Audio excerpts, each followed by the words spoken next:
Now, let me introduce my guests for this morning. We're going to be doing some history, we'll do some law, and do some, I don't know, it depends on your faith. If you believe in orthodox medicine, if you believe in, science, or you want to go to an all-night prayer, or you want to visit a certain shrine to exorcise this spirit of suicide taking our future leaders. My guest in the studio, Abdul Malik Kweko Bako. He's editor-in-chief of the New Crusading Guide newspaper. He's a regular panelist on the show. Dr. Kwame Osei-Kwarteng, Professor Kwame Osei-Kwarteng is associate professor in history. He's the head of Department of History, University of Cape Coast, and president of UTAG at the University of Cape Coast.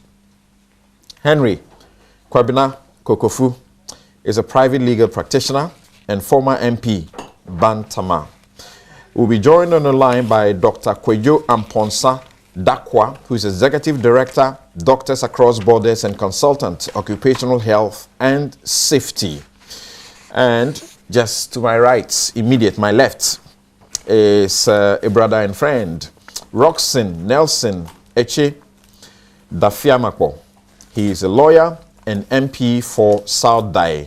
He is a member of the Constitutional, Legal and Judicial Committee of Parliament. He's the president of a group I am vice president of, the Young Lawyers Forum. Good morning and welcome to the show. Brother. Good morning to you all, gentlemen. Good morning. Great. Good morning. Great. Right, so, yes, let's begin with a trip.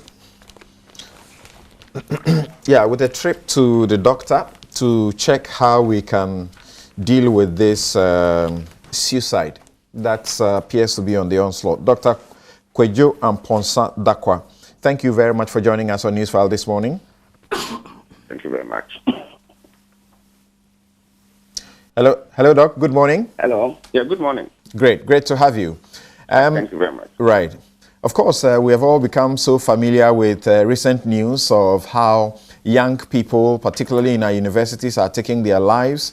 We had a final year student at the University of Ghana jump from the 4th floor, one of the annexes of the Kwafo Hall, Annex A, to the ground, dead.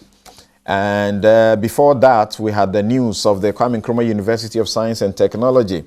The very young girl who is the daughter of one of a friend of mine, Anyimedu, who was a teacher of law at the Kwame Nkrumah University of Science and Technology, also died, and we understand that she took her life.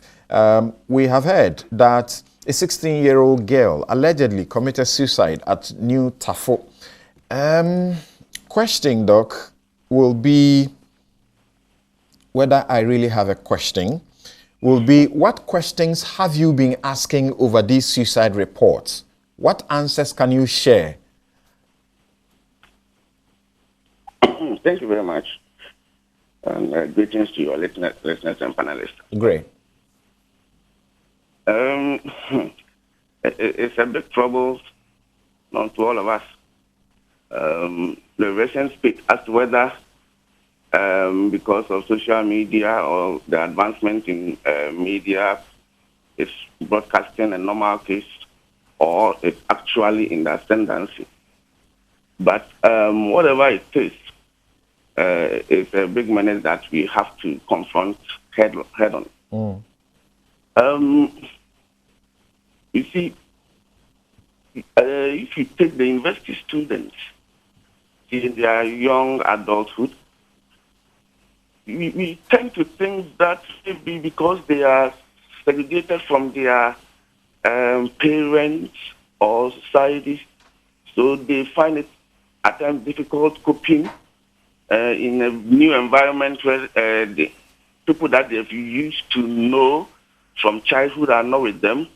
So maybe dealing with certain challenges become a problem, or what it is, because you see children, or let's say adults or adolescents, no matter how close you get to them, they are always more comfortable sharing their stuff with their peers than even you, a parent. You can be very close to them, but there are certain things that deeply, for some reason, they are more comfortable sharing with their close friends. And what experience do these close friends have? Virtually nothing. So they sort of depend on their abilities to cope with certain things or certain challenges.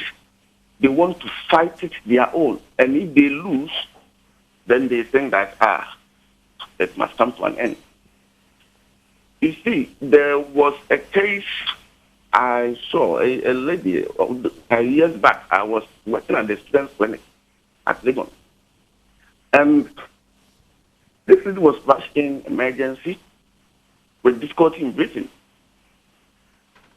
Upon interrogation and investigation examination, she confessed to me that they have been teasing her of having a big nose. So he had used super glue to fix the nostrils against each other to reduce the size. Jesus. And whenever she's in class and somebody looks at her, she immediately thinks that, look, the person is laughing at me. When she's in trouble and somebody even wants to tap her to buy pure water for her, she thinks, the person wants to see my nose and laugh at me. So she even refused residence and chose to be non-resident. And when she goes to class, she has to cover her face with some veil. And I was like, I asked, is your nose bigger than the whole of your face?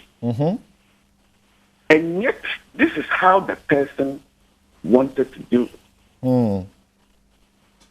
There was this young lady who apparently we did work for some church, and the pastor and the wife, I think the wife was sort of accusing the pastor of infidelity and those stuff. And when we did a test on some of their children, we realized that it wasn't tallying, because if they are of the same parents, they should have certain similar of which add up. Then the also mommy told me, it's not nice. She talked to me later. Then she told me how the man had been unfaithful. So she also went out to give that to that person. That's why the child is not having that trait of the father. Now, it all came up because a young girl who used to get their kids from school chanced, one day she went to take the kids from school, went home and chanced on the spouse of my man having an affair with another man. And because of that, the woman thinks that if she doesn't eliminate this girl, she's in big trouble. So she poisoned her water. Yes. Luckily, when she was rushed to the emergency, I did what's called gastric lavage, gave this activated charcoal and that stuff to be able to revive. The girl didn't know that she had been poisoned, but the test I did proved that she had been poisoned. Then I threatened the man, but if she doesn't tell the truth, I'm calling the police. Then she told me everything. You see, so we realize that challenges, certain whom upbringing challenges, environmental factors, societal pressure, it is causing people to think that probably suicide is really the final and all the means to end it all. Yes, but Doc, how do you explain a situation where at the university, tertiary institutions, if you are able to get to the tertiary institution, at least that's an achievement for a young person.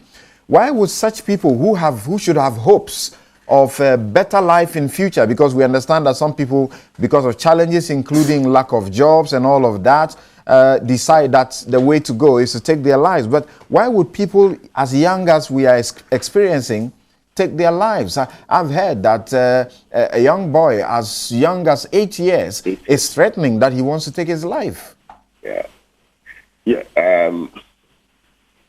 One, some cannot be explained. That's a fact. Because I don't see why an 8-year-old would be always threatening that I want to end my life. You understand? And two, it's like I said, frustrations and pain. And you know, Africans, even at the university level, or even after you complete, most people still live with their parents. So there's influence. You think that maybe they should behave as adults, but they lack that capacity to behave as adults and take charge of certain circumstances themselves. You see, so it's like they still work or live under the work of society and parents. So they have, although the person may be in university or might even finish school, but still hasn't been able to imbibe the qualities or the toughness of youthhood or adulthood. Okay. Because people even rely so much on what society thinks about them more than what they can even do for themselves and even better themselves. I see. Doc, so that's when, yes. Yeah, we don't have too much time. What we want you to do for us finally is to tell us what can be done. What should parents be doing? What should teachers be doing? What should friends, guardians, everybody, what should we be doing? You're talking about issues of lack of self-worth and all the challenges that come up that lead to culminating people wanting to take their lives. What should be done to deal with this demon of suicide? Well, shortly, I think that we should have youthful counselors or student counselors, you see, because they can easily relate to peers, you know, share the same or similar challenges, you see, so that when if you have a youth or a classmate who is a counselor, or because of certain things he has been through or so, I mean, he can easily help the person who is also of a similar age group. Now, we can also sort of look at the challenges and frustrations of unemployment and other stuff, because you see, when you finish school, you don't have any work to do, people are teasing you, people are putting on you pressure, society, so and so. You may end up thinking that, I mean, you are worthless. So, yes. So I think that we should look at it. And then, more importantly, let's also take psychological and psychiatric medicine also very seriously in the country. Yes. Because you see, if assuming we can get a psychiatrist or clinical psychologist in every district hospital, or even if not a hospital, a special center, look, it can help a lot, where people can easily relate and you select not the typical old people counselors. No, you see, the stereotype is there. When we have more youthful professionals who are dealing with their age groups and those stuff. So, for want of time, I think that the country must, I mean, accept that this is a challenge. Let's deal with it pragmatically. If my group, this organization, Doctors Across Borders, they've been doing a lot across the country. So, Doc, you can say for a fact that this is not a case of the media now giving publicity to these things, but that, in fact, there's a rise. Yes, I can say that there's a rise. Oh, I see. It's not just in history, media, popular, no, there's a rise. Because, look, my other colleague, doctor in Go Hafo, called me, was it yesterday or two? Similar thing here. I mean, at where she worked through suicidal issues. Look, it is and these are all young people. Okay. It's in the rise. Look, last week alone, even at Kaswa, people, look, At my place, there's a man that is threatening suicide, so I'm monitoring him seriously. It is, yes. Okay, Doc, just in 30 seconds before you leave us, tell us, I mean, speak directly to a parent, to friends of people who may have symptoms or who may, indicate signs that they want to commit suicide. How do we get to know that somebody contemplates suicide? You see, most of the time they will be telling people that there may be warning signs, sudden change in mood. Understand? And they may be telling people, this thing I can't do, I can't. I mean, I want to. And most of the time they tell people who are close to them. Okay. So please, if you're a parent, get closer. And if you are also thinking of committing suicide, just give yourself 24 hours. Please don't do it. Go and discuss your suicidal issue with, even if not your parents, get at least a friend. There may be somebody that you are close to. Please, just give yourself 24 hours. Don't do it now. Okay. Go and talk to somebody. Okay. You may have a pain, but because we have different threshold of handling pain. Right. You understand? So please, I beg you, don't do it. Okay. You can call me, call somebody. Okay, call a friend. I hope you put my number out there so that since yesterday I'm getting 20,000 sometimes. Oh, okay. If you give us the leave to do that, we will do it. Yeah, because in fact, you can't believe since yesterday. So please don't do it. Okay. And also, if you are a politician, a public servant, and you are corrupt, please remember that somebody is going to kill him or herself because he can't get even 20 pesos to buy pure water. Oh. You have so much, and you even want to still steal from the country. Okay. Please. Doc, thank you very much. Dr. Kwejo Amponsa Dakwa is Executive Director, Doctors Across Borders, and Consultant, Occupational Health and Safety. Thank you very much indeed for this education that you've given to us and the experiences that you share. I hope that parents are watching and listening, and all of us are going to help to be each other's keeper wherever we find ourselves. Now, you can call on to Joy FM, and we'll give you the contact of Dr. Kwejo Amponsa Dakwa. And so if you need to speak to him, you can talk to him. But there's one very important instruction he gave, that you ever are contemplating suicide, give yourself 24 hours. And within that period, talk to someone. Thank you very much. Now, my guest in the studio will also say something very briefly about it. We'll move to the next issue, see how briefly we can deal with some of the issues that have come up, and then there are major issues to look at, including doing a bit of history this morning and questions of secession in Ghana. Now, Prof, I don't know how you have processed these news that have come in about young people taking their lives in the manner we are hearing.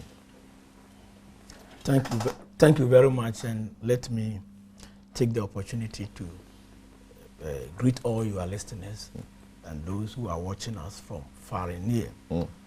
In fact, it came to me as a shock. I was devastated, more especially when as an academic who has students under me, hearing that students in other institutions, sister institutions, have committed suicide. I wasn't happy at all. I was really devastated.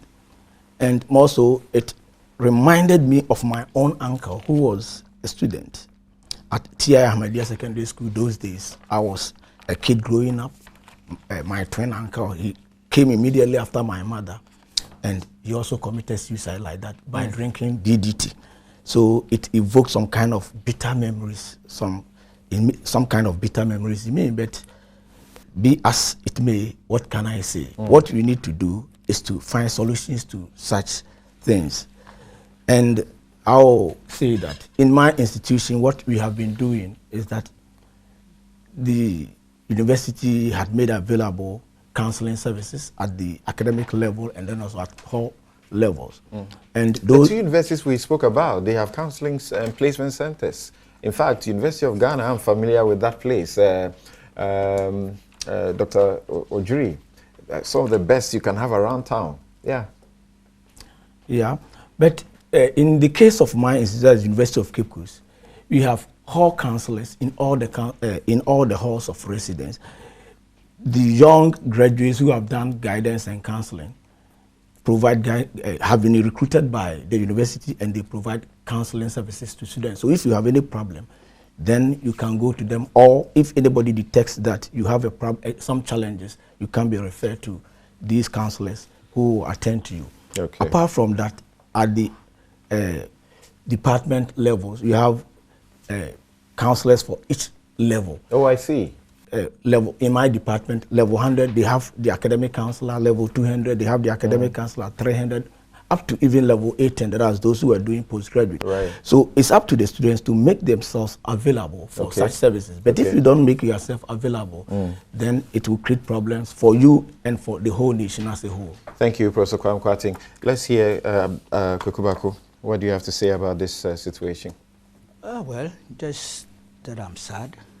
Express my condolences to the bereaved families, and I don't have an expert view on this matter, but as a human being, you are moved by it. Right. No, I believe perhaps also the media's, reportage is what is highlighted, and it's a positive thing, right? Because then it makes it an agenda for the competent authorities to do something about it. But perhaps we must look within our families, the kind of the pattern at home and in the family. We may be losing something relative to our culture and traditions, how we've managed our families within the modern context. There's bound to be a conflict of a sort, but it's how you manage these two contradictory processes. We may have to look at that. We may also have to look at the modern elements coming into our society, the movies we watch, the books we read, and all those things, the contact with external influences and things, and whether our children are able to sustain and withstand those pressures. But as I said, I'm not an expert. I'm only thinking out aloud. Right. So I might as well defer further comment. Thank you. Yeah. Yes, Roxanne, I don't know. Your colleague in Parliament, Dr. Kwame Aimadu-Antwi, unfortunately suffered the same thing, similar thing, because of the daughter. Is a victim. Yeah, that's what I mean.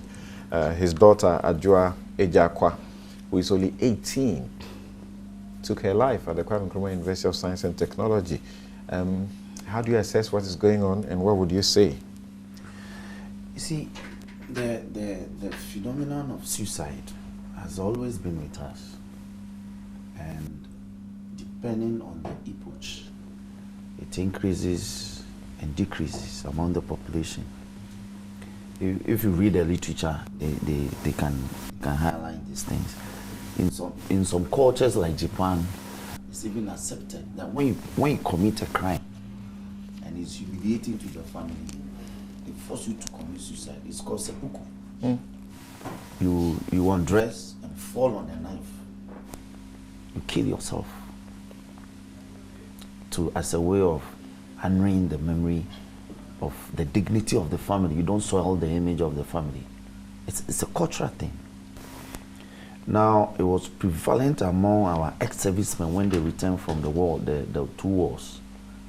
If you read the literature, some of these things will come up because of the psychological problems that they, upon the return from the war, they go through when they don't have care, sociological care and social-cultural care that will bring them out of the trauma that they suffered in the war. So they commit suicide.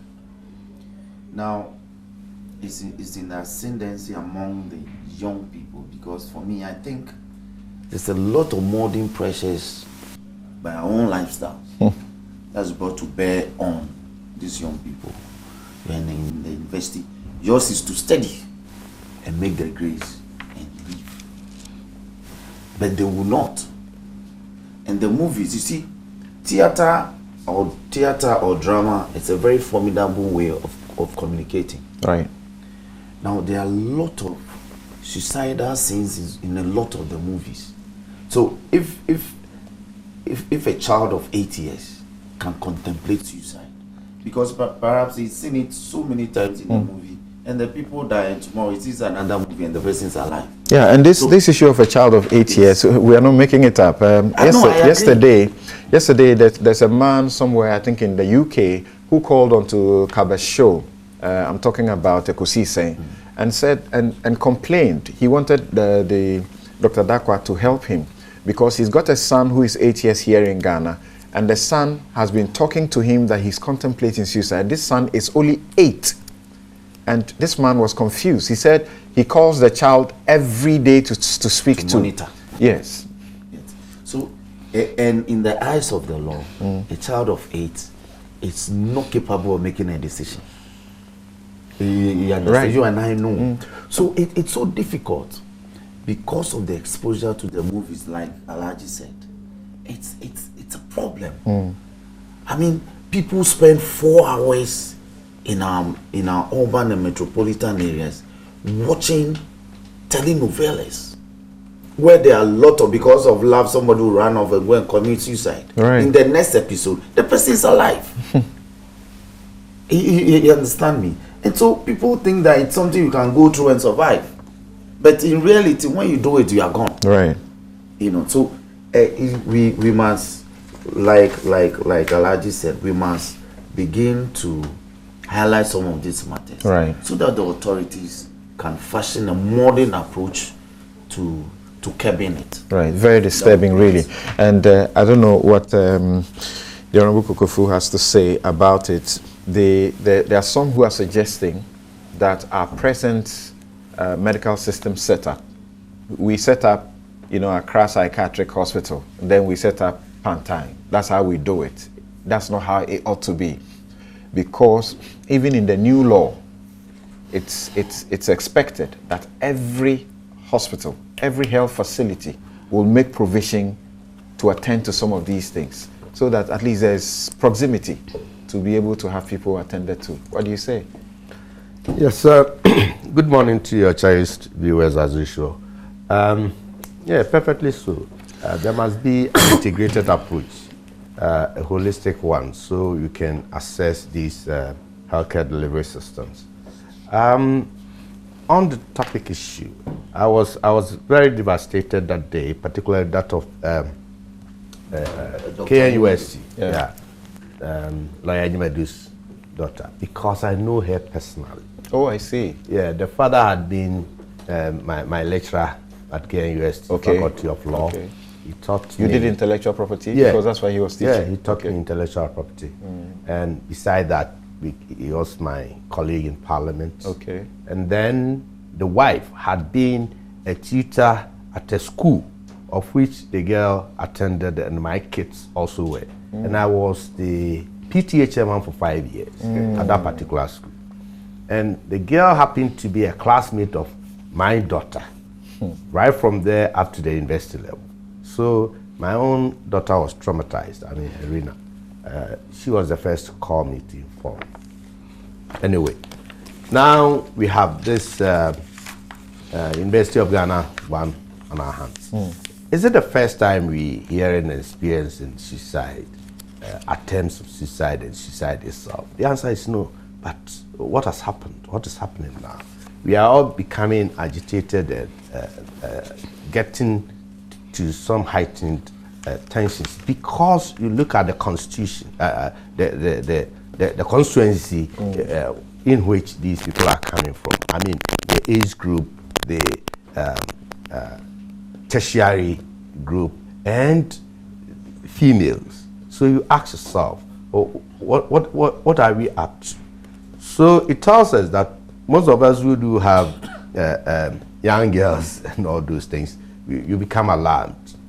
Is it the case that once upon a time we were talking about this occultism in our schools? Is it taking a toll? Is it having some kind of thinking through? We must probe further.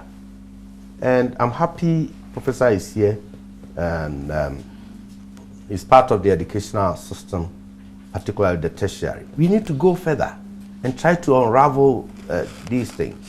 The occultisms in our tertiary institutions are real. we must confront it. We must deal with it. These may be the end results, however bad they may be. These are some of the things that may come out of. So we must comprehensively look at that and then try to deal with it. The issue of counseling and all those things. Professor Kupia Jokum, I was on a program with him one day, and just as Prof is talking about University of Cape Coast, he also elaborated a whole range of facilities available at the University of Ghana. And surprisingly and shockingly, he was able to tell us that these students are not accessing those facilities even. And going out for counseling may even stigmatize. That is what they think, that you may be feeble in thinking or something of the sort. What are the causes of some of these things? What precipitate? I mean, what agitates people's mind, particularly younger generation, to take their own lives? These are things we need to be looking at critically. Okay. But Senior, we're talking about beautiful things and all those things, counseling and all those. What is the situation in the advanced countries, the advanced world? What is the situation there? They have everything to themselves. Okay. Poverty is very minimal. And they have access to all kinds of whatever they wanted. Yet, suicide do occur. And indeed, it is an alarming rate in Europe, if I'm not wrong. But we're dealing with home situations. So we must be looking at the social, the economic, and whatever pressures that our youngsters go through, and what they do after school and outside home, the kinds of friends they move with, and what they've been talking about. If you hear the person talking about, I want to die, I want to die, I want to die, you must be alarmed. You must be looking out for something. Okay. If people easily breaks down, they become disowned. Somehow they feel like disowned. That is also a very dangerous thing. Loneliness, you must try to avoid. Okay. Thank you very much, gentlemen. And I hope we all take the lessons that are necessary so we can assist each other in this process. And the advice that the doctor gave earlier. Actually, I've just been trying to go through the register of doctors to find him directly. I'm not locating properly. When I do, we would get to that and we'll take a decision. If you have issues, you can bring them to us. Then we may call Joy. We may forward it to him or the nearest facility available so that they can assist you. I understand if you go to Kolebu, if you go to 37, those places, they are capable of assisting you. And the psychologists are also in town. Thank you very much. Now.